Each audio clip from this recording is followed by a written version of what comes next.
किसी ने बड़ी कमाल की बात कही है कि लोग क्या कहते हैं इस पर कभी मत ध्यान दीजिए। आप अपने पैशन को, आप अपने प्रोफेशन को शिद्दत से चाहिए, सफलता ज़रूर मिलेगी। नमस्ते दोस्तों, आप सभी भाइयों का स्वागत है हमारे चैनल रूपेश यदुवंशी ऑफिशियल में। आज एक छोटी सी कहानी आप लोग को सुनाना चाहता हूँ।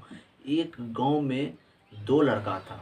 एक की उम्र 8 साल और दूसरे की उम्र 10 साल था। दोनों में धीरे धीरे इतना दोस्ती हो गया, दोस्ती गहरा होते जा रहा था। दोनों जब खेलने के लिए जाता था तो एक साथ खेलने के लिए जाता था, पढ़ने के लिए जाता था तो एक साथ पढ़ने के लिए जाता था, प्लेग्राउंड जाता था तो एक साथ जाता था। एक दिन की बात है, दोनों खेलते खेलते गांव की बाहर की ओर चल गए थे। दोनों बॉल से खेला करते थे। बॉल खेलते खेलते दोनों गांव की बाहर एक सुनसान जगह पर चले गए थे। वहाँ पर एक सूखा कुआं था। सूखा कुआं में बॉल गिर गया। तो जो जो 10 साल का लड़का था, जो यानी 8 साल 10 साल में जो बड़ा था, जो 10 साल का लड़का था, वो लड़का बोला कि कुआं से हम गेंद निकाल लेंगे। वही निकालने के चक्कर में, हड़बड़ाहट के चक्कर में वो लड़का कुआं में गिर गया। सूखा कुआं होने के कारण जो ऊपर में लड़का था, यानी जो 8 साल का लड़का था, वो पूरे घबरा गया था कि अब क्या होगा, अब इसकी जान चले जाएगी।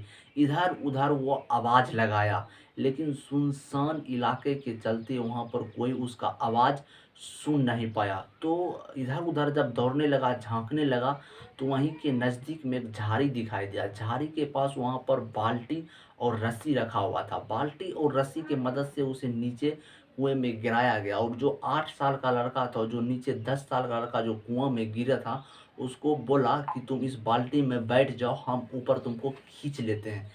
ये बात जैसे ही वो लड़का बोला, जो लड़का ऊपर में था, जो नीचे में था, वो हंसने लगा था। उन्होंने बोला था कि बाबू, तुमसे एक बाल्टी पानी नहीं खींचा जा सकता है, एक तो हमको तुम ऊपर कैसे खींच सकते हो? ये नीचे जो था वो लड़का बोला। ये लड़का बोला, नहीं, हम तुमको खींच लेंगे। और इतना समय बीतने के बाद दोनों के पास मतलब प्यासा था। नीचे वाला तो ऑक्सीजन की भी थोड़ा बहुत कमी होने लगी, तो उसको मतलब दूसरे टाइप का फीलिंग आने लगा था, यानी ऑक्सीजन उसको कम मिल रहा था। तब तक ये लड़का उसको बार बार जिद कर रहा था कि नहीं, हम तुमको खींच लेंगे। तो लड़का उसके बाद बाल्टी नीचे गिराया, वो बाल्टी में बैठा और उसको ऊपर खींच लिया। जब दोनों ऊपर आ गया, दोनों दोनों दोस्त जब ऊपर आ गया, तो इस समय घटते घटते लगभग रात की 8 बज गए थे। जब दोनों गांव की ओर वापस आए तो उसकी माँ और पिता, दोनों के माँ पिता रो रहे थे। गांव में पंचायत लगा हुआ था कि कहाँ गया, कहाँ हुआ। सब लोग उसको सांत्वना दे रहे थे कि आपका बेटा कहीं नहीं जाएगा, मिल जाएगा। तो जैसे ही गांव की ओर आते हुए ग्रामीण ने इसे देखा, तो ग्रामीण की चेहरे पर खुशी आ गई थी। माँ बाप के चेहरे पर रौनक आ गया था कि मेरा बेटा वापस चल आया। जब गांव वाले ने पूछा तो इतना देर तुम कहाँ थे, तो उन्होंने बोला कि उन्होंने लड़का दोनों सोचा, अगर हम झूठ बोलते हैं तब पर भी पकड़ा जाते हैं, अगर नहीं कुछ बोलते हैं तो इसमें भी माँ और पिताजी के द्वारा हमको डांट और मार लग सकती है। तो इसीलिए छोटा बच्चा ने सही सही सब बात बता दिया। जब उन्होंने सही सही बात बताया तो गांव वाले लोग भी हंस पड़े उस पर। तुमसे तुमसे एक बाल्टी पानी नहीं खींची जा सकती है, और तुम 10 साल के लड़के को तुमने कैसे खींच लिया? तो वही पंचायत में गांव के लोग जो एकत्रित होकर बैठे थे, वहीं पर एक बुजुर्ग सरपंच थे, जिन्होंने बोला कि ये लड़का सही बोल रहा है, ये लड़का झूठ नहीं बोल रहा है, ये लड़का रियल में उसको खींचा है।